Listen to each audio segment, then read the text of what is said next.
Boa tarde a todos e a todas. Mais uma sexta-feira, mais uma tertúlia. Obrigado pela presença de vocês aqui.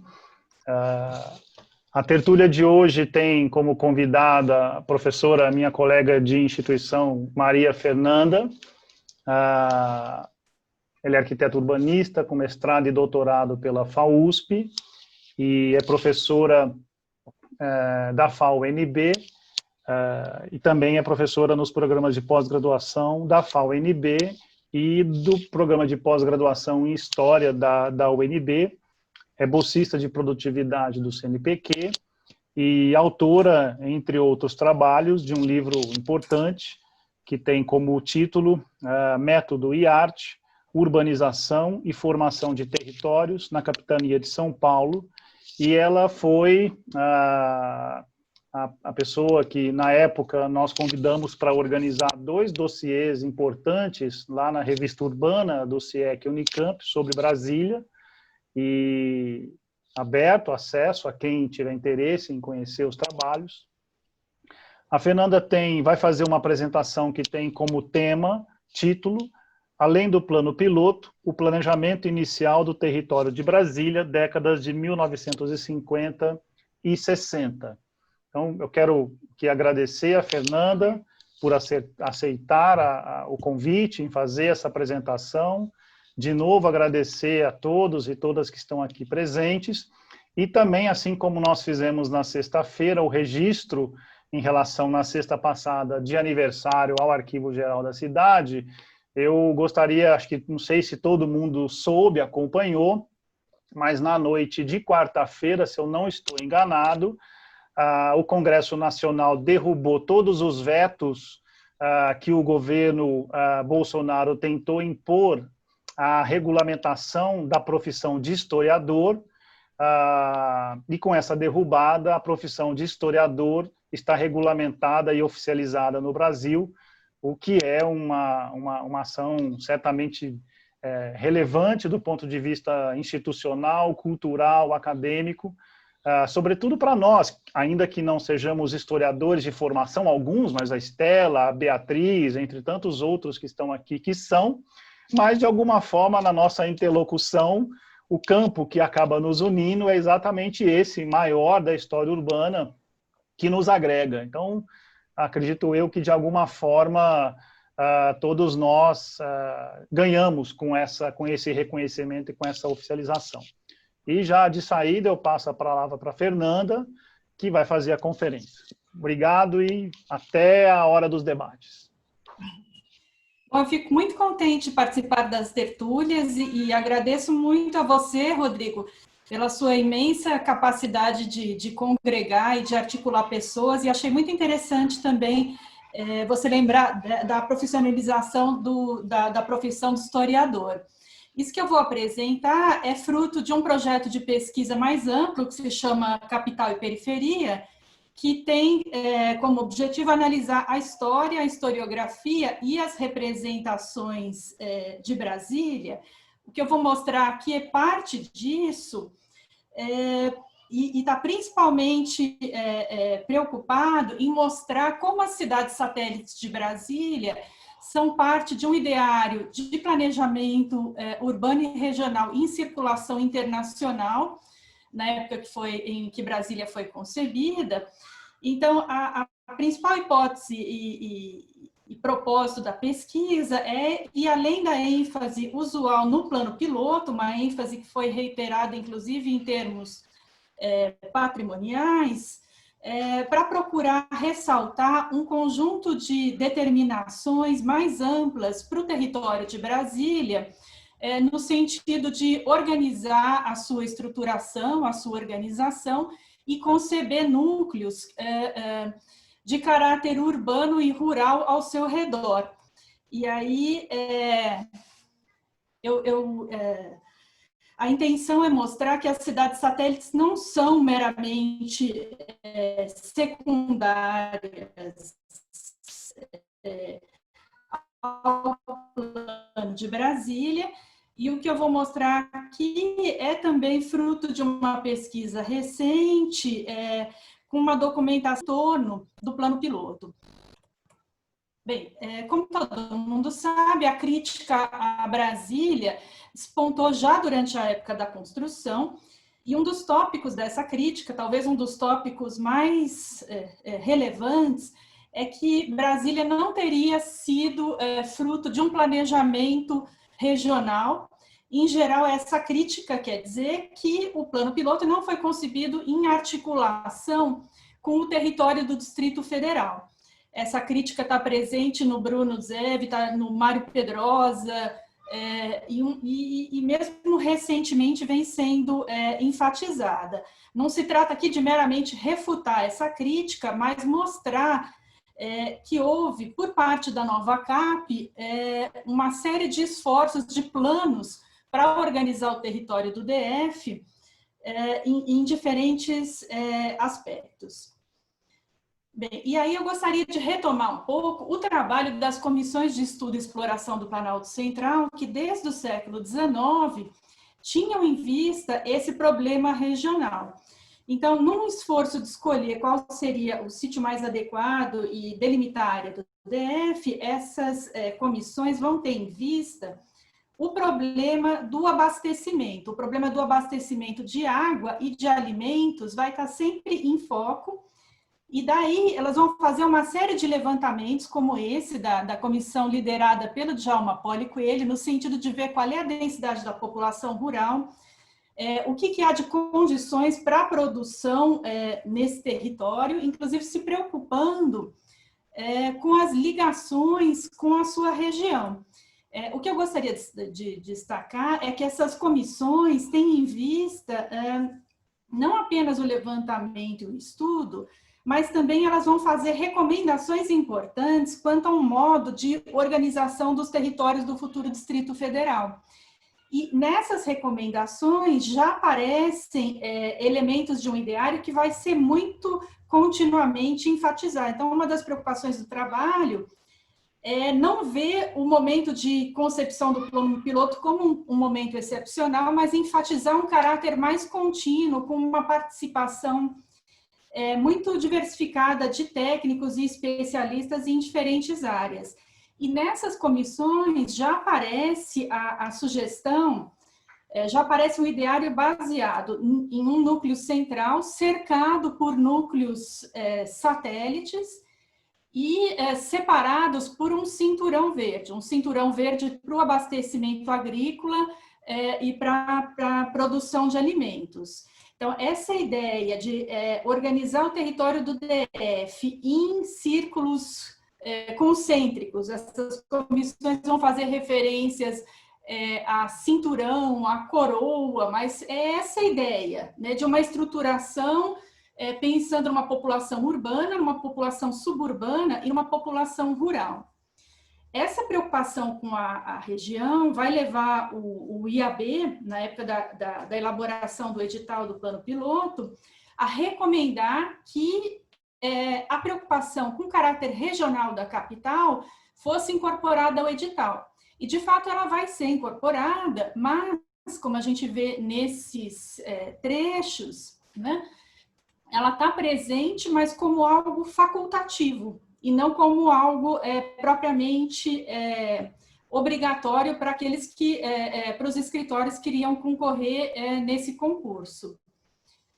Bem, essas imagens estão muito assim já impressas e gravadas na mente da gente, mas o que eu gostaria de ressaltar aí é essa ideia do núcleo urbano de tamanho limitado, contido, supondo, né, ainda que nesse momento isso não apareça aí, é bem conhecido a formulação do Lúcio Costa, até de caráter poético, no sentido de que essa cidade daria ensejo para um planejamento regional que não está aí previsto. Mas o próprio Lúcio Costa vai falar depois do modo como as cidades satélites já estão implícitas nesse plano, porque isso é parte aí desse ideário de que ele compartilhava. Bem, esse é o plano, então, que vai sendo desenvolvido em 57 é também um ano crucial para esses outros planos para o DF e para desenvolvimento e adaptação desse traçado do plano piloto. Então, como a gente sabe, o plano piloto estava em construção nesse momento, e essa construção vai envolver uma infraestrutura de apoio construída no entorno do plano piloto, envolvendo o Catetinho, a sede e as instalações da Nova Cap, o Brasília Palace, a Alvorada, e a Cidade Livre como núcleo de apoio de comércio e serviços para o acampamento principal da Nova Cap. Eu chamo a atenção para isso, porque essa infraestrutura de apoio na periferia do plano piloto vai atrair migrantes e trabalhadores que vão se instalar nas suas cercanias.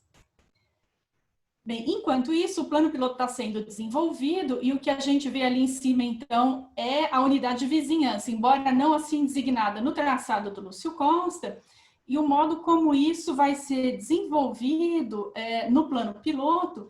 Em 57, a gente já tem o plano do sistema escolar público do Anísio Teixeira, prevendo, então, as escolas classe, as escolas parque e os jardins da infância. E isso vai exigir um diálogo com o traçado inicial previsto pelo Lúcio Costa. Esse diálogo vai ser intermediado pelo Ernesto Silva, que vai ser diretor da Nova Cap desse período, e, nesse caso, é um diálogo que compartilha a premissa da unidade de vizinhança como um ideal aí de organização da vida comunitária. Bem, uma das coisas que eu me perguntei é se esse sistema escolar tinha alguma previsão de expansão para o DF, que é algo que o Ernesto Silva, nas memórias dele, já dos anos 70, né, afirma haver. Por enquanto, em 59, o que a gente encontra é um relatório de educadores que visita o plano piloto e o seu entorno e já recomenda, vendo que ali há núcleos que estão se estabelecendo acampamentos de obra, uma comissão de educadores já recomenda que esse plano escolar seja expandido e que se construam, em alguns pontos, escolas primárias. E aí a gente vai ter, já então em 59, né, a menção a escolas classe, também fora do plano piloto, mas não a escola parque, o que inviabilizaria o ideário do Anísio Teixeira numa escola ampliada para o território. Bem, é nesse momento também que se formula o Plano Médico Hospitalar de Brasília. Então, tem um médico que é contratado para isso, chamado Bandeira Mello, e a base do plano dele, o princípio é o mesmo para esses planos. Então, é uma hierarquia de equipamentos que se dispõe no território, e são equipamentos dispostos de modo equilibrado no território, mas também seguindo uma hierarquia. Então, no caso do plano médico hospitalar, a gente tem esses diferentes hospitais. No caso do hospital satélite, é um núcleo avançado no território. Isso aqui está no livro do Ernesto Silva. Dá para a gente ver que esse plano já tem uma espécie de rebatimento territorial, no sentido de que a gente vê alguns pontos onde essa rede iria se dispor, e ela é prevista como uma rede interligada e flexível, de modo a acompanhar o desenvolvimento e a expansão urbana no Distrito Federal. Bem, mas o plano que tem mais implicações conhecidas em termos territoriais é o plano do abastecimento. Então, apesar dos vários estudos das comissões, enquanto Brasília está sendo construída, tem uma crítica muito forte. A gente vê, por exemplo, Carlos Lacerda na tribuna de imprensa batendo duramente na tecla de que Brasília é agreste, é incivilizada e que não vai haver alimento para quem for morar lá. E a Nova Cap vai fazer uma espécie de contra-campanha que se mostra, por exemplo, na revista O Cruzeiro, essa é a edição de Natal, e o título é bem significativo, né, onde o abastecimento jamais será um problema. Essa matéria é feita pelo Benjamin Soares Cabello, que, né, é um economista que nessa época trabalhava no Conselho Coordenador de Abastecimento. E ele que vai fazer em 57 um plano para o abastecimento e um plano para a indústria no território do Distrito Federal. Esses planos, o plano de abastecimento do Benjamin Cabelo está articulado com um plano que é nacional e com planos regionais que o governo Juscelino Kubitschek está formulando em termos do abastecimento. E aí a gente vê que já nessa revista tem o DF ali, com a divisão das áreas, e é uma série de ilustrações sobre Brasília como solução para a região produtora, desde as comissões de estudos. O que está sendo proposto é que o abastecimento de Brasília seja feito por meios locais e regionais, ou seja, a capital deveria se estruturar de modo a não depender de um abastecimento que viesse de fora. Esse plano do Benjamin Cabelo já fala que as cidades satélites também deveriam estar abastecidas por esse sistema, e o que ele propõe é um sistema modelar. Então, a maioria desses planos, o de escola, de saúde ou de abastecimento, tem esse caráter. É um modelo para um país e é uma formulação de caráter revolucionário. A ideia é mesmo fazer uma nova civilização no Planalto, e isso inclui, por parte da nova CAP, imagens como essa, desse menininho que está segurando essas frutas imensas para mostrar a fartura de Brasília. Eu nem sei que frutas são essas, né? Mas eles vão falar, olha, o que nós queremos fazer em Brasília é uma nova Dinamarca e vamos enfatizar a produção hortifrutigranjeira. Bem, esse plano do Benjamin Cabelo, ele é complementado por um plano de um arquiteto que se chama Lucídio Guimarães Albuquerque. Em 58, o Lucídio Albuquerque publica, na verdade ele publica em 60, ele formula essa monografia em 58. O Lucídio Albuquerque, ele foi aluno do Rio de Janeiro, do Lúcio Costa, na Faculdade de Arquitetura do Rio de Janeiro. Ele mostra, inclusive, muita deferência ao Lúcio Costa. Ele vai trabalhar a vida inteira, ele vai se mudar para Brasília e vai trabalhar a vida inteira com questões de planejamento regional.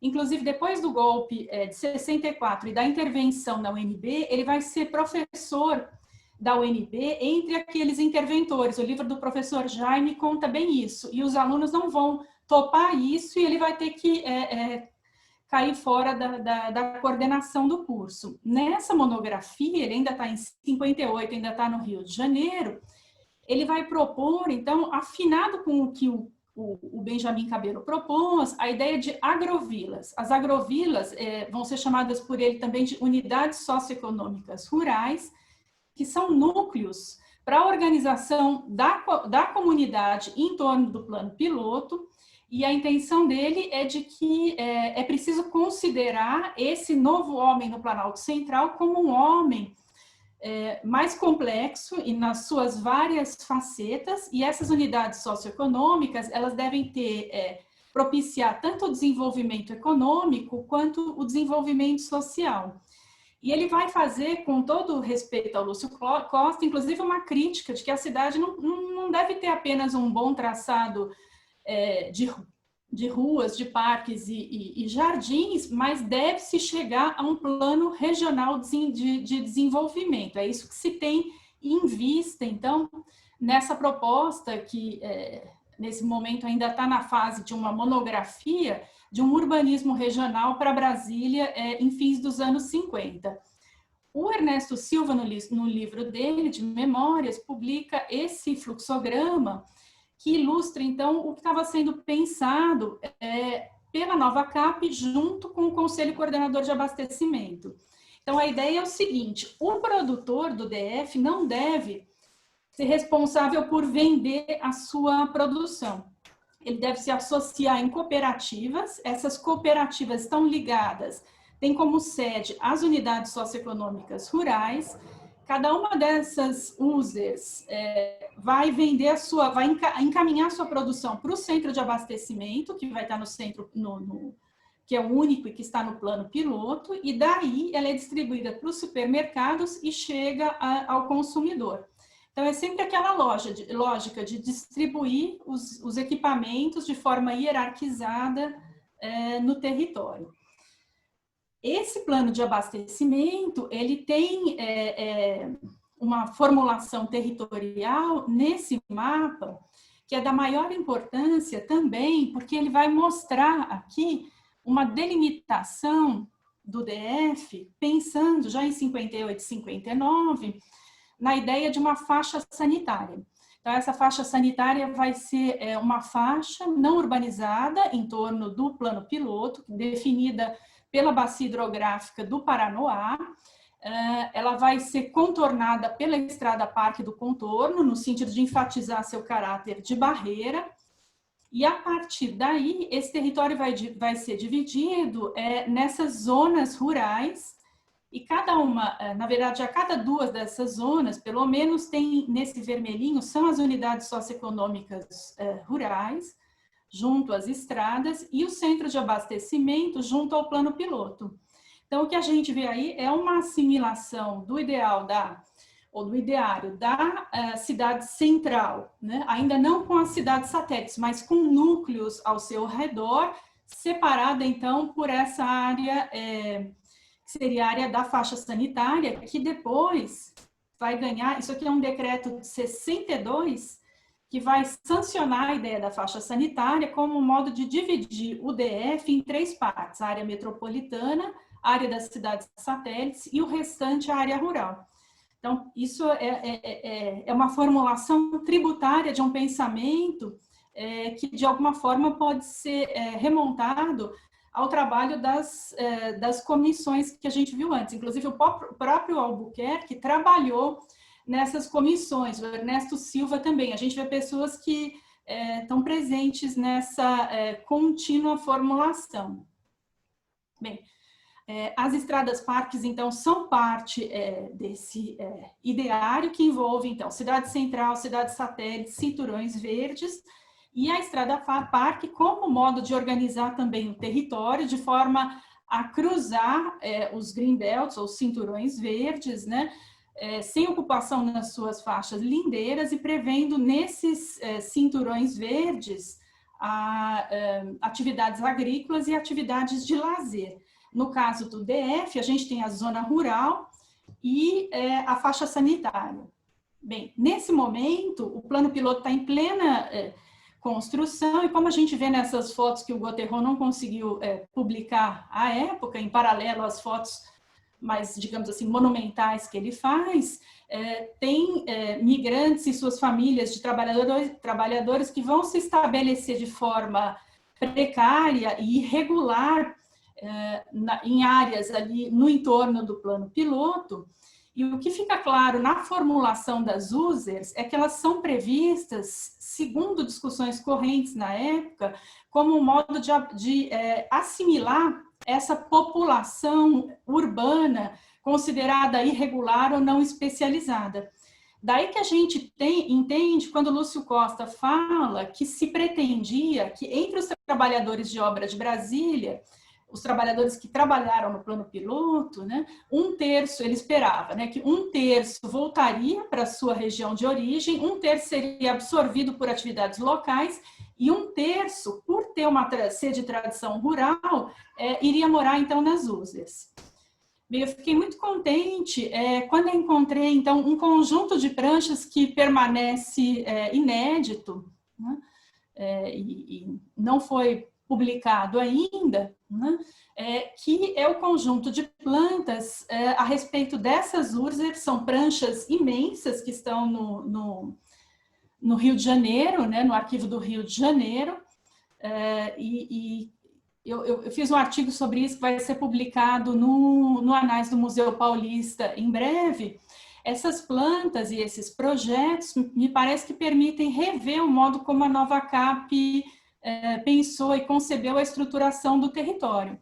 Então, nesse caso, a gente vê uma dessas unidades socioeconômicas rurais, elas vão ser detalhadas em nível de anteprojeto, sempre aqui entre estradas, com algumas entradas principais, e uma distribuição de edifícios em meio aqui a grandes espaços verdes.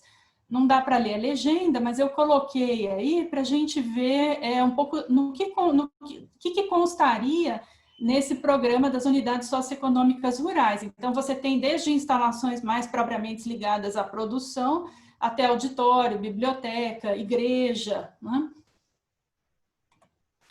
Então, aqui é uma perspectiva de uma das users, isso são pranchas assim, imensas, né, que eu fotografei de modo um pouco improvisado, e todas elas seguem mais ou menos esse programa e mais ou menos essa configuração. E aí elas têm, então, esses grandes espaços livres com caminhos aqui em meio ao verde e um núcleo residencial para os funcionários que estariam ligados, então, mais diretamente às atividades das unidades socioeconômicas rurais.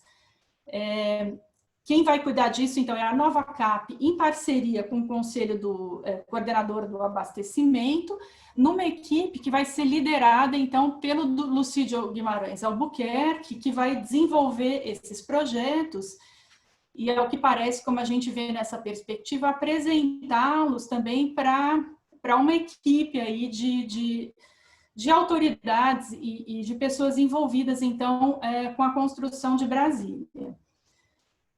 Eu queria lembrar que isso não é excepcional se a gente for ver como o Jefferson Tavares analisou, nos projetos que concorreram ao concurso para Brasília, havia uma forte preocupação em muitos deles com a questão da estruturação do território com planos regionais, por exemplo, no plano da Construtécnica, que vai apresentar, inclusive, um centro cooperativo rural próximo nas suas determinações às unidades socioeconômicas rurais.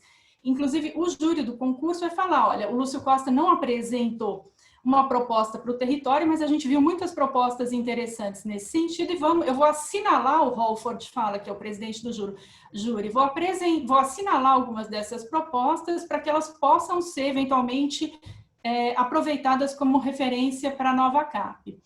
Essa planta da Unidade Socioeconômica Rural de Taguatinga eu acho bem interessante, porque ela mostra, como a gente vê aqui em cima, um traçado ainda que esquemático da cidade satélite, que estava em construção.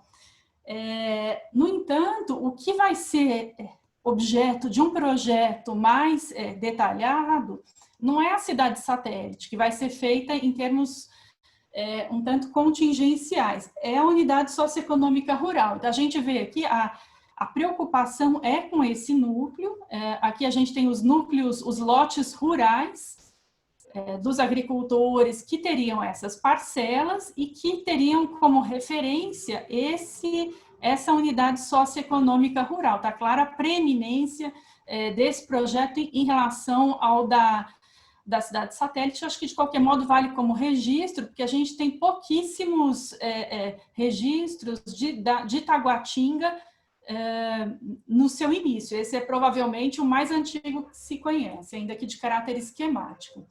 Bem, esses edifícios das users vão ser trabalhados nesse nível. Então, a gente tem as plantas, os cortes, as fachadas, são sempre essas grandes lâminas com grandes panos de vedação, elementos vazados, uma arquitetura muito discreta, mas tudo muito desenhado.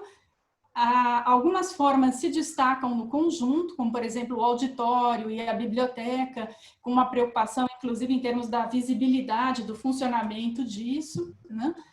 A igreja também vai ser trabalhada e tem aí um certo destaque pela sua forma, apenas no conjunto. Inclusive, haveria aqui, esse é o capelão e a casa do capelão aqui, que residiria também na unidade socioeconômica rural. Eu acho interessante que esses núcleos rurais mostram uma outra, uma arquitetura, digamos assim, em paralelo à do plano piloto. Essa daqui é a planta e a fachada de um tipo de casa para os funcionários, uma casa muito generosa, com varandas e 3 quartos e uma sala espaçosa, né?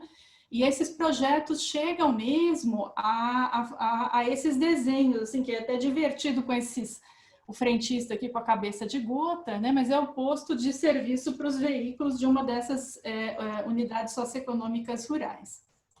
Bem, já em 62 se fala não mais em unidade socioeconômica rural, mas já se fala em núcleos rurais ou núcleos agrícolas. E a Nova Cap vai ter uma preocupação com um modo de arrendar os terrenos rurais do Distrito Federal, no sentido de garantir que quem tivesse terrenos, quem tivesse lotes rurais, teria competência para produzir ali, em termos contínuos, né, para a agricultura. Bem, esses critérios rapidamente não vão deixar de vigorar, e eu não vou entrar nisso hoje, mas há pelo menos essa preocupação de garantir a produtividade da terra ligada a um modo de distribuição desses terrenos. Bem, enquanto isso, as cidades satélites estão sendo formuladas. O livro do Holston é bem claro no sentido de chamar atenção para o modo como as demandas de moradores em áreas irregulares de Brasília vão desencadear esse processo de construção de cidades satélites. Eles vão, esses migrantes com as suas famílias vão pleitear o direito a ter lotes de terras. Taguatinga é a primeira, de 58. E aí eu queria lembrar, de novo, né, esse ideário em circulação e, sobretudo, devedor aí do debate inglês, que, em última análise, pode remeter ao trabalho do Howard, né, acerca do modo como a cidade central, em relação com as cidades satélites, vão sendo pensadas e repensadas, né, por homens ligados à difusão do ideário da cidade-jardim. A gente tem que, na tertúlia passada, o Laurent Vidal lembrou muito bem, estabeleceu muito bem certas relações com o ambiente francês. Eu queria ressaltar aqui essa relação com o ambiente, o contexto profissional inglês, que vai envolver, inclusive, a circulação de profissionais. Então, a gente tem o Jaime Zettel, que é um dos braços direitos do JK na Nova Cap. Ele vai viajar para a Inglaterra, vai conhecer as New Towns, vai trabalhar no London County Council. O Ernesto Silva vai falar também das New Towns como modelo ou como referência para cidades satélites de caráter autônomo, né, onde quem trabalha na cidade satélite mora na cidade satélite, né? Tem o Gladson da Rocha, que vai traçar a cidade satélite do Gama, que também vai trabalhar na Inglaterra, e o próprio Holford, que vai supervisionar o plano de Londres e vai ser o júri do concurso. Nesse ideário inglês, a cidade satélite é um termo que vai sendo discutido, né, e que vai ganhar também uma formulação no plano de Londres, que vai falar em satellite towns, e depois vai predominar a ideia das new towns. Mas o que está em jogo é isso, uma organização do território, né, por meio de anéis, com a presença das estradas delimitando esses anéis, que tem densidade crescente, mas a ideia é essa, de centralização planejada, né, e um núcleo central que não deve crescer indefinidamente. Isso me parece que tem uma clara aproximação com essa planta de que a gente já falou, né? E nesse contexto da construção de Brasília, as cidades satélites vão ganhar uma conotação específica, né?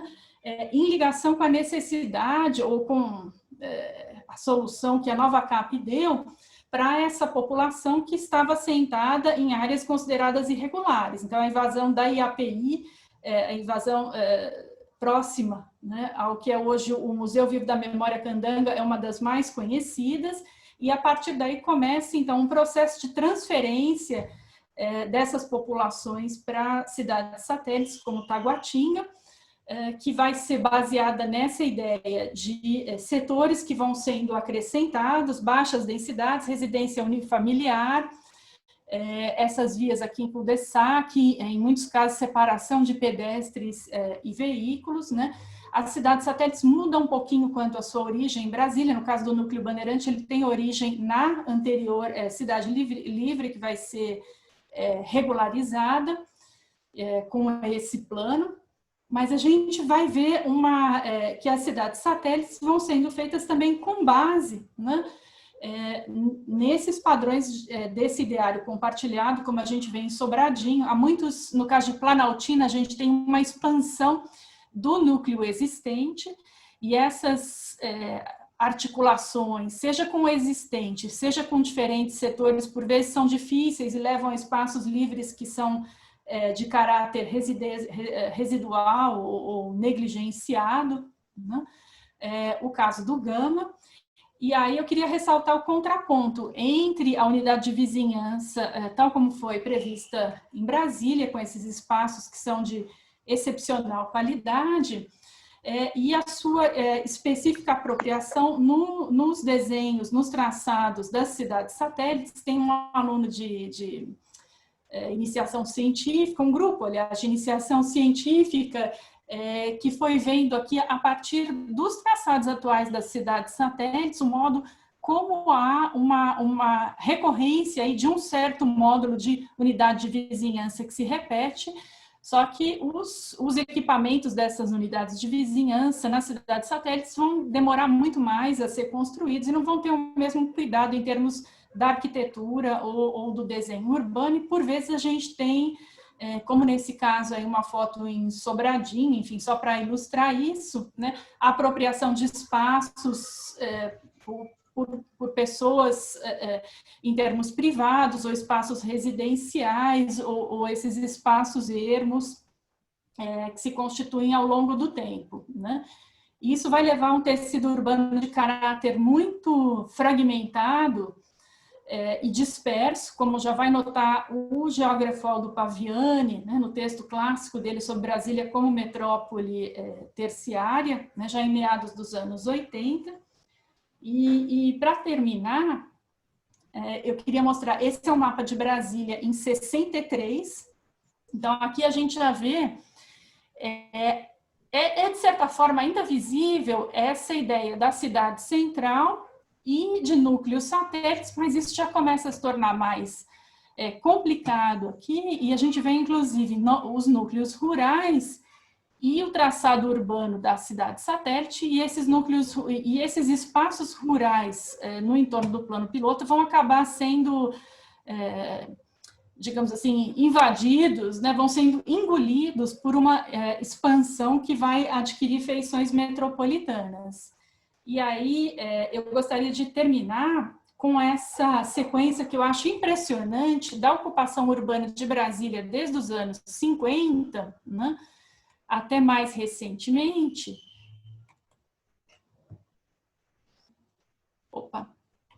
Desculpem.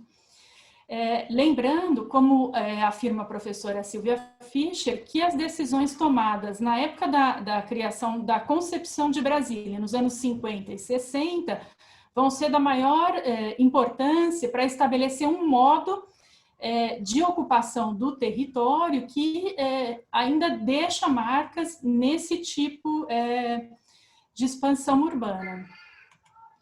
Eu vou terminar por aqui, até para não cansar vocês, mas ficaria muito feliz se tiver para ouvir os comentários ou eventuais questões. Obrigado, Fernanda, pela conferência. Eu já, de saída, não vou fazer nenhum comentário, posso fazer no debate, eu já abro a palavra para quem quiser colocar perguntas. Peço apenas que faça o registro pelo chat e depois abra o microfone e a tela para que possamos ver quem é. Você pode só desacoplar o formato da apresentação para que todos apareçam? Pronto. Então, o Mancha já quer falar, a palavra é dele.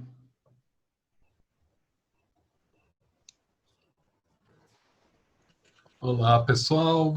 Boa tarde a todas, boa tarde a todos. Enfim, gostei muito da apresentação da Maria Fernanda e é uma satisfação estar aqui conversando com vocês sobre um tema tão relevante e ainda tão pouco explorado, a questão do planejamento regional a partir de Brasília. Sei que Ricardo Trevisan também já trabalhou esse tema, Eu quero fazer referência a um autor que, salvo engano, você não mencionou, Maria Fernanda, que é o Gilberto Freire, né? Gilberto Freire tem um livro, Brasis, Brasil, Brasília, que é uma crítica severa, né, a Brasília, exatamente por não ter considerado a dimensão regional, né? Há até uma história que ele conta numa palestra que ele faz na Fundação Milton Campos nos anos 70, em que ele diz que, de fato, esse livro foi, inclusive, censurado, exatamente porque criticava Brasília. E observa que esse livro acabou sendo publicado em Portugal sob o regime de Salazar, com o qual ele mantinha vínculos e que foi um dos fatores de estigmatização do Gilberto Freire, em especial em São Paulo, em especial nas ciências sociais da USP. Digo isso porque, como aluno da USP nos anos 70, sob ainda a forte presença do Florestan Fernandes, não se ouvia falar de Gilberto Freire, salvo com uma ou outra referência. Eu ouvia falar de Gilberto Freire na FAO, né? Pelo Katinski, enfim, pelo Carlos Lemos, né? Mas discutindo temas ligados à habitação, à questão do sombrado, da Casa Grande, etc., né?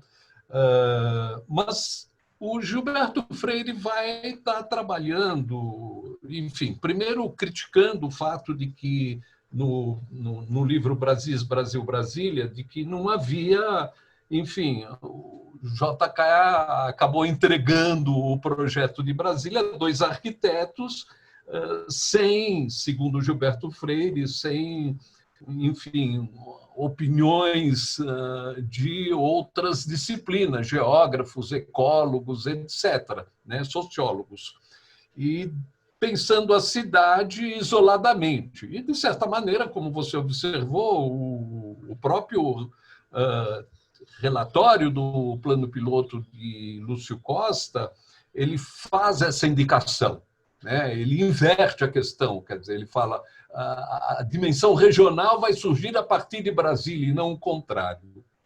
E ele trabalha com a noção de urbanização, núcleos urbanos, né?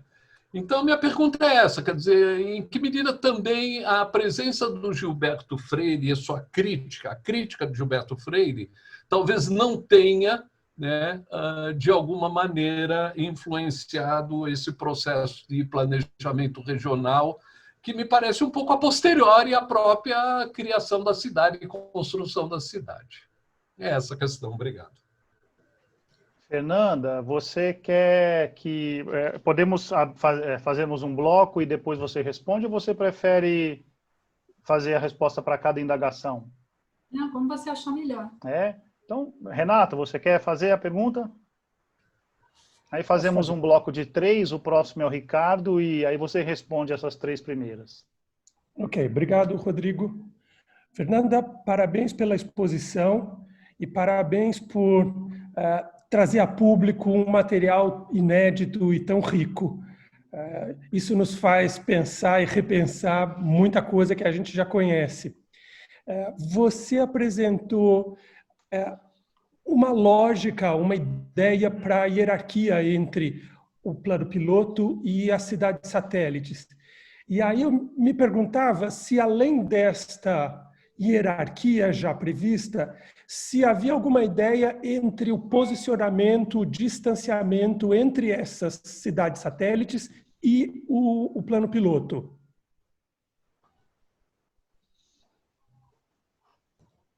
Essa pergunta? Ok. Ricardo? Sim. Boa tarde a todas e todos. Fernanda, parabéns pela sua apresentação. Não é puxar a sardinha para nós, não, mas eu fico feliz em ter colegas na UNB que a gente possa compartilhar. E, nesse sentido, o último trabalho que eu fiz, está no Prelo, vamos ver se sai, é um pouco nesse sentido do Carlos, do Mancho. Eu começo a analisar Brasília para fora do quadradinho, para fora do limite do DF. E eu começo a perceber na história de constituição desse território que cidades são colocadas já no território para a composição e ajudar, auxiliar a construção de Brasília, seja no fornecimento de materiais de construção, seja no suprimento de bens de consumo. Então, assim, em algum momento da sua pesquisa, você olha para além dos limites de Brasília, e a tese que eu defendo é que a Grande Brasília já estava colocada no território, esse trabalho que vai sair. Depois a gente pode trocar figurinha. Acho que agora você pode responder, depois nós já temos inscrições na sequência e fazemos um outro bloco.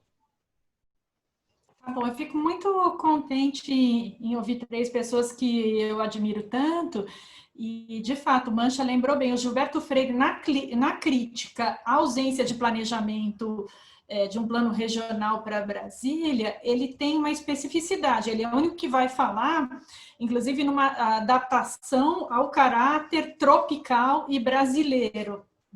E ele vai, sem deixar aquele texto dele na antologia organizada pelo Alberto Xavier e pelo Kaczynski, é expressivo do modo como ele, digamos assim, reclama uma participação interdisciplinar no planejamento de Brasília que fosse além da participação dos arquitetos. O Lucídio Albuquerque, na monografia dele, de certa forma, está sintonizado com isso ao falar na necessidade de se enfatizar um homem que seja biológico, social, cultural, e eu me pergunto até se ele não estaria, o Lucídio Albuquerque, sintonizado, não sei se com o Gilberto Freire, mas com uma crítica também mais ampla que já está se delineando nos CIANs, né?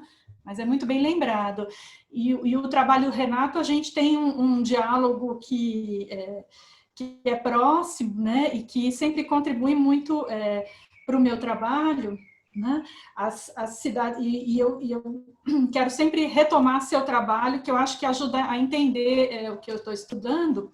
No caso das cidades satélites e das users, a referência em Brasília é que elas têm que estar, o princípio básico, elas têm que estar além da faixa sanitária, né? Agora, por que em certos lugares e não outros? Há algumas hipóteses, né? De fazer uma mediação de quem chega pelas estradas, né? De contar até com um sítio existente, mas tem um elemento que eu ainda não pude ver bem quanto à definição dos sítios das cidades satélites, que diz respeito propriamente à terra, à questão fundiária, né? Que eu acho que ainda é algo para ser visto, né? E o Ricardo também, é outro trabalho que, com certeza, eu quero estar sempre acompanhando, porque certamente é uma contribuição mútua, né? O que eu vi até agora, para além do DF, foi nas comissões que já falavam num possível apoio de algumas cidades circundantes, né? Mas eu quero ficar de olho também no que você está fazendo. Já respondeu as 3? Se eles quiserem, a gente pode tentar. Não, é que eu achei que é do Ricardo que tivesse faltado. Nós já temos, na verdade, 2, e eu estou aqui me incluindo na terceira, então eu já passo a palavra para a Cristina Patriota, que fará a primeira pergunta desse segundo bloco. Oi, Fernanda. Como sempre, aprendendo muito aí com você. Gostei muito da sua apresentação. E eu, como antropóloga que sou, gosto dos detalhes e assim, das anedotas. E queria ouvir um pouco você falar de como você encontrou essas pranchas que você traz aí. Eu achei muito interessante a questão dessas users, né? Ou seja, que o seu argumento, pelo que eu entendi, é que já há um planejamento regional, sim, né? Quando se fala do abastecimento de Brasília, né? Eu queria que você falasse um pouco mais disso e de como você encontrou essas pranchas. E fiquei curiosa para saber o tamanho. Você fala que elas são enormes? Enormes como, né? De que tamanho? Como é que foi esse seu encontro com essas pranchas e para trazer aí para a sua pesquisa, né? Você fala que elas são inéditas. É isso. E parabenizar pela apresentação, muito interessante. Ok, obrigado. Lohan? Sim. Obrigado, Fernanda. Eu queria começar um pouco fazendo uma ponte com a introdução do Rodrigo sobre a posição do Congresso, que derrubou alguns vetos, porque eu acho que você fez uma verdadeira demonstração do que é o trabalho de um historiador ou de uma historiadora, ou seja, que afinal a história sempre continua. Sempre continua porque sempre tem novas perguntas e porque essas novas perguntas sempre nos levam para buscar outros documentos. E realmente eu fiquei impressionado com a qualidade da pesquisa e das novidades que você trouxe hoje para essa apresentação. E um outro elemento, para um pouco dialogar com os colegas anteriores, concordo totalmente sobre a questão do Gilberto Freire, da maneira como ele foi, de uma certa maneira, colocado de lado, mas ele foi colocado de lado justamente porque houve uma verdadeira operação de comunicação que tinha por objetivo de descontextualizar a construção de Brasília, o planejamento total. E todo o trabalho, toda a dificuldade do trabalho do historiador ou da pessoa que vai, a partir da disciplina dela, pesquisar sobre esse momento, vai ser de resistir um pouco à presença e à importância desse discurso que ainda continua distorcendo um pouco nossa leitura dos acontecimentos. Então, por isso que realmente o que você trouxe eu acho que é realmente muito importante. Não tem pergunta, simplesmente era uma colocação. Obrigado. Ok, Lohan. Bom, agora eu faço a minha também. Eu, na verdade, vou fazer, são duas colocações. Uma primeira é mais uma indagação que pode estar absolutamente equivocada no sentido em que eu vou apresentar ela. Isso eu faço a partir da narrativa que você constrói, né? E primeiro, uma questão importante, eu acho que trabalhos como o seu ajudam como observou o Ricardo, né, a tirar um pouco a historiografia arquitetônica, urbanística, urbana, de um modo geral, que se construiu historicamente sobre Brasília, muito centrada no plano piloto, na arquitetura institucional. Não que isso não fosse importante, evidentemente que não, mas eu acho que a contribuição do seu trabalho e de outros ajudam a olhar, né, para essa experiência brasileira e internacional de uma forma muito mais ampla e complexa. Mas a partir da indagação, da construção, do percurso que você nos apresenta e da documentação que você traz, daria para pensar, e aí é a parte que eu te falei mais da curiosidade, daria para pensar que o processo que envolveu a decisão de construção, a própria construção, ele é formado por dois processos paralelos, um deles, a Nova CAP, produzindo todo esse contexto de dimensão territorial, urbano-regional, ainda que focada, né, na perspectiva da produção, da economia atrelada ao campo, e o outro é a construção especificamente daquilo que é o núcleo definido como plano piloto. Qual a articulação que existiu, de fato, entre essas duas coisas? Elas são uma só ou não? E aí a outra, que é uma indagação, que eu recupero um pouco o argumento, né, da minha fala lá na tertúlia passada para o Lohan. E, de fato, concordando com o argumento que o Mancha traz, né, mas pensando um pouco mais amplamente, não estaria a todo tipo de crítica que se fez a Brasília, especialmente quando se problematiza uma suposta ideia de que Brasília não traz consigo uma discussão de planejamento regional, de desenvolvimento urbano regional e, mais que isso, de planejamento territorial, exatamente porque essas leituras se concentraram na quase, imagino eu, não sou alguém eu não me dedico a estudar Brasília, você, o Ricardo, enfim, porque essas críticas e essas leituras se circunscreveram muito na discussão do plano em si e não se perguntaram e não fizeram um percurso sobre a discussão que é maior que Brasília, que é o próprio governo Juscelino Kubitschek, que propõe, né, traz consigo um programa de desenvolvimento, e aqui não cabe discordar do que é certo ou do que é errado, mas o fato é que ele vem com uma proposta, e acho que aí o trabalho da Isadora Lanner, que se propõe a estudar o Juscelino, a Sudene e a Brasília, né, porque é outra coisa que nós, na arquitetura, fazemos muito pouco. Historicamente, nós olhamos para Brasília, e ao não olharmos para o governo Juscelino Kubitschek, não olhamos para a Sudene e não articulamos uma discussão que é maior que a cidade, que me parece que ela faz parte, que é de um governo propondo uma alternativa, qualquer que seja ela, não vem ao caso, de desenvolvimento urbano regional que tem uma dimensão territorial de abrangência nacional. Enfim, então eu deixo essa segunda observação. E aí a gente fecha esse bloco e eu já vi que a Estela, a Maribel também pediram. Você responde, na sequência a gente passa para elas.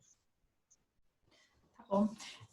A professora Cristina Patriota, a professora Elane e eu, a gente tem estado em diálogo nos últimos tempos, porque a gente tem um projeto de pesquisa que envolve o LabUrb e o Departamento de Antropologia, né, e que acaba de render um dos seus produtos, que é o Guia Afetivo da Ceilândia, aliás, com uma linda contracapa da professora Estela, que eu aproveito para agradecer também em nome da Elane e da Cristina, né? E tem sido, então, um diálogo muito interessante nesse sentido. E, de fato, essa pesquisa, as plantas e as pranchas das users foram uma surpresa mesmo, porque eu não esperava encontrar muita coisa no Arquivo Nacional do Rio de Janeiro. Meu foco estava nas cidades satélites, e aí, por acaso, resolvi ver o que parece que a documentação está no Rio, porque ela é ligada ao Conselho do Coordenador do Abastecimento e não à Nova Cap, né? E eles tiveram até dificuldade para, digamos assim, desencavar para eu ver, porque acho que ninguém dava muita bola para aquilo, e de fato são pranchas muito grandes, eles não tinham nem mesa para colocar aquilo, né? E elas foram importantes nesse sentido, como a Cristina disse, de um argumento na direção de um planejamento regional, ainda que é difícil falar, depende do que se entende também de planejamento regional, porque há muitos planos, né? E aí eu penso no que você falou também, Rodrigo, né? Em que medida há uma coordenação e uma interligação entre esses diferentes planos, né?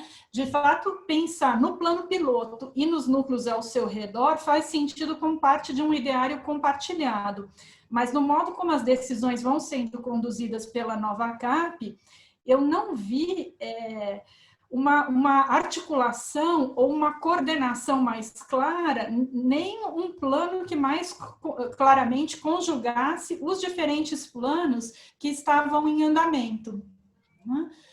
Então, me parece que se há um pensamento compartilhado, por outro lado, as decisões vão se sucedendo, né? E faltou, como diria assim, o Enha Mello, o plano dos planos, né? Faltou conjugar aquilo num certo plano, num plano único, talvez, né? É que a impressão é que dá que você tem um processo de construção que vai atropelando esse processo de planejamento, né? Então, acho que é mais claro falar em planos regionais do que talvez propriamente num planejamento regional e metódico, né? E achei muito interessante o modo como o Laurent Vidal, de certa forma, responde bem a pergunta também, complementa a pergunta do Mancha, em termos do trabalho do Gilberto Freire, né? E eu não tinha pensado realmente nesse sentido. O Laurent Vidal tem uma expressão que eu acho muito feliz, ele vai falar na historiografia, você está aí, mas eu vou falar, né, por você, de Brasília como uma historiografia que envolveu Brasília, o plano piloto, num casulo mitológico, ou seja, ela blindou Brasília e algumas vozes e críticas não puderam vir a...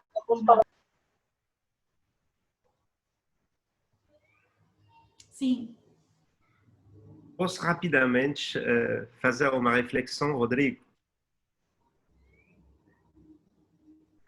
Claro, Lohan, pode fazer. Ah, tá bom. Não, desculpa, porque eu queria dizer isso, que eu acho que nessa luta justamente entre o que você chama de, e que de fato aí, esse processo histórico da construção complexa, não só do plano piloto, mas do Distrito Federal de maneira geral. E, do outro lado, a imposição de uma narrativa oficial que decontextualiza.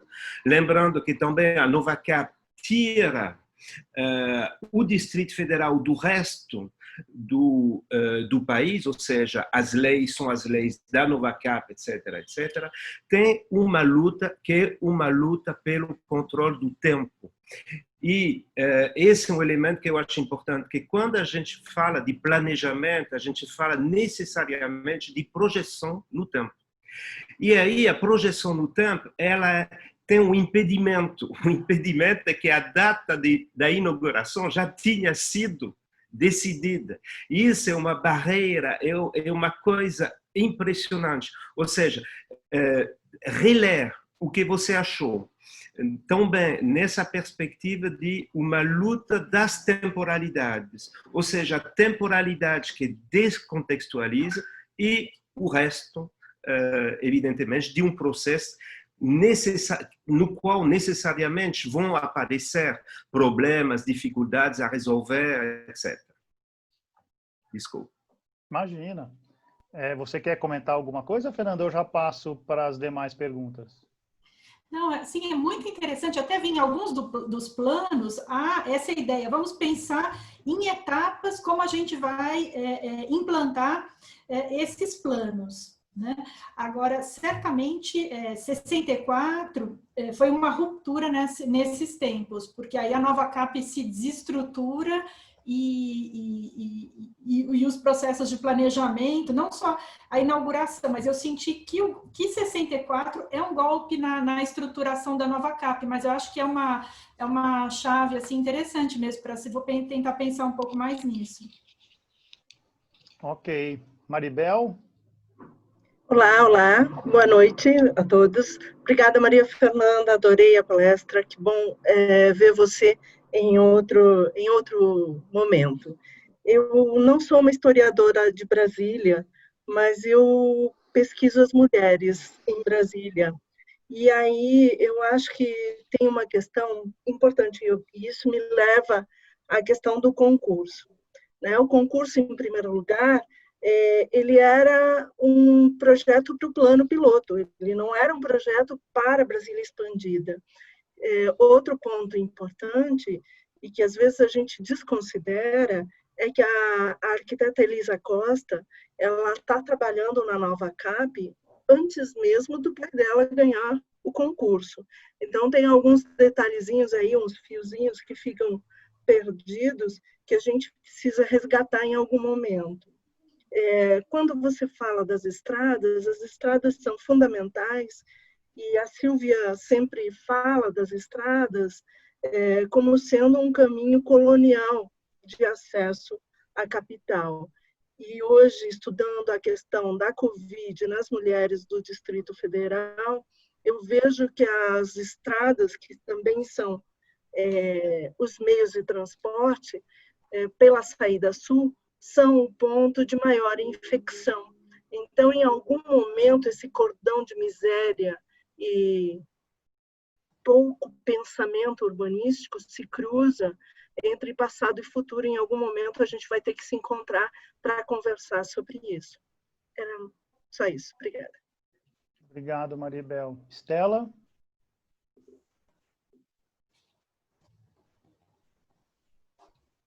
Estela? Falhada. Pronto, agora eu consegui ligar. Está escutando? Sim, agora estamos. Está escutando? Estamos sim. Hã? Estamos. Está escutando? Sim, estamos. E lhe vendo agora. Estamos sim, Estela, pode falar. Eu vou falar. É que aparece aqui na minha tela toda hora dizendo que a internet está fraca. Mas a minha ideia, bom, primeiro, eu queria parabenizar. Eu não conheço muito essas questões sobre Brasília, mas achei muito interessante tudo que você apresentou, né? Sempre me interessou muito. Eu tive alunos que trabalharam, pelo menos uma aluna trabalhou bastante, chegou a fazer um doutorado sobre cidades satélites e sobre uma na qual ela nasceu e viveu durante algum tempo.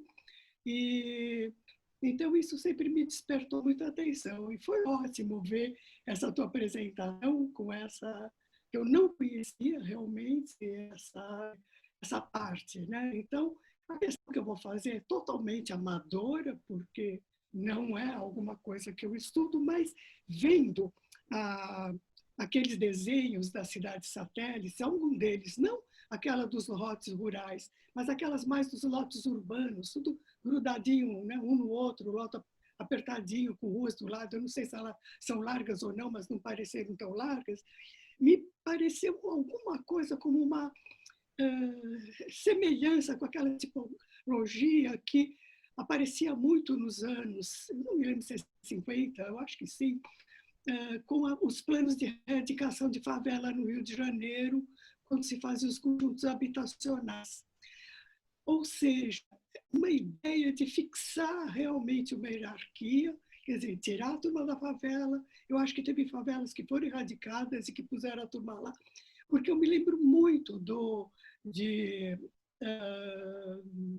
artigos que saíram, não sei se era no Cruzeiro, que você mostrou, isso me fez lembrar, ou Manchete, que eram as duas revistas da época, em que aparecia não só, né, esse conjunto habitacional, né, que eram tudo casinha, porta e janela, e também, em algumas delas, tinha alguma coisa insólita, que eram os vasos sanitários transformados em floreiras na porta das casas. Então, claro que tinha toda a simbologia de que a turma que foi morar lá era tão, sei lá, incivilizada, digamos, que nem sabia a função do vaso sanitário e tinha tirado de casa e feito dele floreiras. Bom, então o que eu queria era perguntar um pouco isso para você, entendeu? Se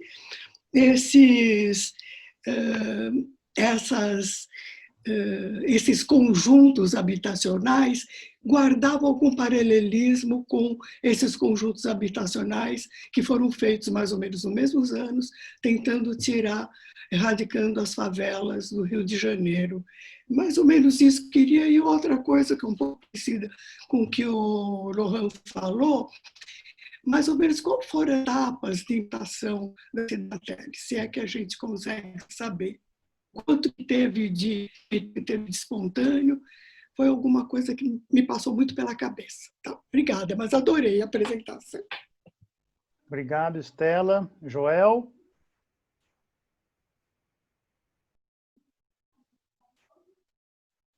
Joel nos ouve? Alô, alô. Boa noite a todos. Fernanda, parabéns. Gostei muito da tua apresentação, aprendi muito sobre Brasília. Joel, você, desculpa, você está, nós não estamos lhe vendo, você está sem câmera? Não, é que eu não fiz a barba hoje, cara. Eu tô horrível, eu não tô querendo aparecer, então vamos ficar só com a voz. Então tá bom. Então é o seguinte, a minha pergunta vai um pouco na direta, tem um certo paralelismo com a pergunta da professora Estela Bresciani, sobre a questão das remoções, Fernanda. Pelo que eu entendi, houveram remoções de candangos para compor pelo menos parte da população dessas cidades satélites. Então, a minha curiosidade é se você pesquisou também os conflitos sociais em torno disso, talvez através de jornais, como é que foi, se essa população foi removida ou transferida de forma pacífica, se houve resistência, enfim, os conflitos sociais em torno da remoção de população para esses novos territórios. Obrigado. Fernanda, agora você já pode fazer esse bloco. Então, eu acho que a Maribel tem toda razão no sentido de propor isso, uma, digamos assim, retomada, revisão da história de Brasília a partir da visão, da ótica ou da participação da mulher, o que permite ir até pensar, por exemplo, no plano de Veracruz, que a professora Vera Fischer analisou, né? E uma coisa que eu teria vontade de fazer é mesmo pensar no concurso, como é que claro, do Lúcio Costa é muito sumário, mas há outros concorrentes que vão pensar em qual vai ser a família que vai morar em Brasília. E aí eu vi alguns registros falando nisso, olha, vamos pensar em famílias nucleares, o marido vai trabalhar, a mulher cuida dos filhos, essa família vai ter 1 ou 2 filhos. Então, há uma certa concepção de morador que está dita de forma muito clara em algumas das entradas do concurso, né? E é outro tema para ser mais bem explorado, né? Eu conheço, Estela, o trabalho da Viviane Ceballos sobre Sobradinho, do seu grupo de doutorandos, a gente sempre lê muito, esse é um dos trabalhos que a gente lê com os alunos da pós-graduação, que é muito inspirador, né? E a Viviane está aqui, a Estela não deve ter visto. Ela está assistindo, pelo menos estava. A gente chama para a banca, né? É um trabalho excepcional mesmo, né? E essa questão, pensando também no Joel, né? Do processo de transferência para as cidades satélites, há mesmo uma política de transferência, de remoção forçada de populações em áreas consideradas ilegais para irem habitar as cidades satélites, né? E esse processo, que eu saiba, há pouquíssima documentação sobre isso. Eu vi alguma coisa em termos das memórias dos moradores de cidades satélites. Eu até fiz um artigo na revista Resgate, no dossiê da revista Resgate da Unicamp, a respeito disso. E esse dossiê, desculpem, essas memórias, elas mostram as diferentes formas de percepção desse processo do ponto de vista dos assistentes sociais e das pessoas envolvidas mais institucionalmente e dos moradores das anteriores favelas ou invasões ou acampamentos, como eram denominadas, né? E a narrativa mais comum é de que a pessoa morava num barraco de madeira, numa invasão, e nos momentos iniciais de formação das cidades satélites, vem o caminhão da Nova Cap, desmonta o barraco e a pessoa é obrigada a remontar na cidade satélite. Então, nos momentos iniciais, a gente não tem propriamente uma estrutura habitacional, uma casa, a pessoa tem um lote, e é isso que ela ganha na cidade satélite, uma cidade satélite praticamente sem infraestrutura. Então, os relatos dos moradores das cidades satélites são terríveis, né? Em alguns casos, a Nova Cap tinha uma estrutura para montar uma espécie de barraco padrão de 3x4 para as pessoas que eram, por exemplo, a mãe solteira ou a viúva, que não tinha ajuda para montar o seu barraco na cidade satélite. No caso da Ceilândia, é uma estrutura de maior vulto, no sentido de organizar essas transferências, né? Mas ainda é nessa base. Inclusive, por isso que muitos dos observadores externos vão olhar para as cidades satélites e vão falar que são mesmo favelas e que são espontâneas, porque a paisagem em si pouco mostra da presença institucional, né? E no caso de Ceilândia, a gente entrevistou a Maria de Lourdes Abadia, que foi muito presente na cidade, e ela conta da estratégia dessa comissão de erradicação, né, de invasões, para transferência para Ceilândia. Mas é, de fato, um processo que está muito pouco ainda documentado. Ok, obrigado, Fernanda. Bom, não temos nenhuma outra inscrição, a não ser que eu tenha perdido aqui. Não sei se a Carolina viu alguma outra inscrição, mas não sei, alguém quer fazer alguma outra consideração? Acho que não. Rodrigo, Diga, Estela. Fernanda, eu queria saber daquele paralelismo, se existia com conjuntos habitacionais, os projetos de conjuntos habitacionais no Rio de Janeiro para a erradicação de favela ou não, se tem algum tipo de paralelismo de tipologia. Desculpe, o estabelecimento, assim, em termos dos lotes, do traçado urbanístico, eu ainda não pensei nisso. Talvez fosse algo para ver outras experiências que estão acontecendo, né? E, de fato, é algo para ser explorado. E, em termos propriamente de estabelecer, de estruturar conjuntos de habitação, não é nos anos iniciais das cidades satélites, né? Eu não tinha, mas isso é algo de fato que pode ser um caminho para ser visto. Obrigada. Obrigado você. A Eulália falou que quer fazer um comentário. Eulália? Sim, obrigada. Olá a todos. Fernanda, gostei muitíssimo de ver o teu trabalho, o material, inclusive, realmente hoje é uma discussão que, a partir de Brasília, eu gostaria de te colocar a questão da interdisciplinaridade, né? Eu acho que desde a primeira intervenção, né, sobre o Gilberto Freire, passando também pela questão da história sempre continua, né? Então, aí o Mancho e o Lohan colocando essas questões para a gente, é um comentário, mas também é uma discussão que eu gostaria de te escutar sobre o momento em que Brasília está se materializando, e com essas propostas que você nos brinda, né, saindo dessa discussão do arquiteto e do urbanista, o quanto você tem encontrado que essas iniciativas e essas propostas têm a ver com um projeto ainda de um planejamento, vamos dizer, do desenvolvimento nacional.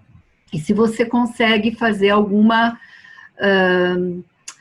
encontrou, né? Porque eu não estudei Brasília, né? Então, mas se você encontrou ao longo dos seus trabalhos, né, e encontrar esse material, alguma menção ou possível relação com o que está acontecendo na América Latina do desenvolvimento regional e do planejamento regional como uma ferramenta, inclusive, de controle estatal aí na construção das nações modernas.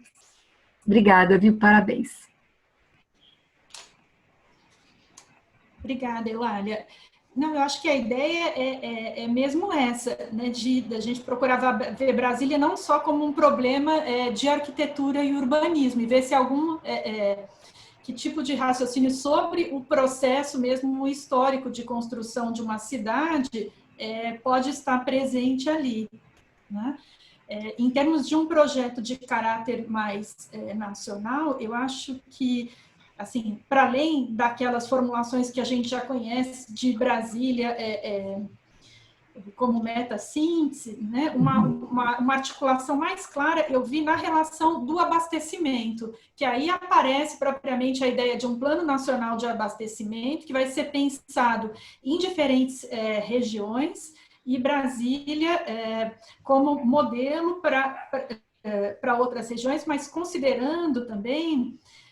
foi uma das poucas vezes que eu vi mais claramente, né, essa articulação, inclusive porque o Conselho Coordenador de Abastecimento envolve pessoas que vão, por exemplo, ao México para ver que tipo de abastecimento tem lá, que vão visitar outros centros de abastecimento e para ver como poderia isso ser transplantado para Brasília, sempre pensando que Brasília seria, assim, a melhor, livre de todos os vícios e defeitos, mas há propriamente uma tentativa de um estudo nesse sentido, né? Mas eu acho que, sobretudo, pelo menos assim, no que eu vi, né, em termos dessa questão do abastecimento, que eu acho que precisaria mesmo ser mais considerada como parte desse plano mais territorial e talvez até nas suas implicações regionais, né?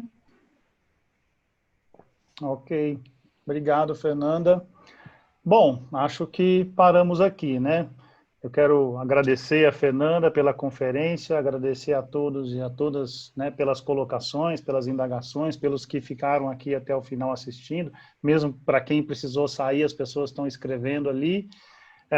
Já anunciar, né, e convidar para a próxima sexta-feira. A programação, aliás, segue intensa praticamente toda sexta-feira até dia 3 de dezembro nós temos conferência. Vamos ver se resistiremos até lá, né? A próxima vai ser proferida pela professora Cláudia Cabral, lá da Federal do Rio Grande do Sul, colega da Inês, e vai ter como tema paisagem telúrica, Lina Bobardi e o subúrbio. Então fica aí o convite para todo mundo. Ao longo da semana eu vou divulgar, né, o link, o cartaz, enfim. E, por fim, de novo, agradecer a Fernanda, agradecer a todos e a todas que estiveram aqui e que tenham todos um bom final de semana. Se alguém quiser fazer algum comentário final, o microfone está aberto. Obrigada, Rodrigo. Obrigada. Bom fim de semana. Bom fim de semana. Tchau, gente.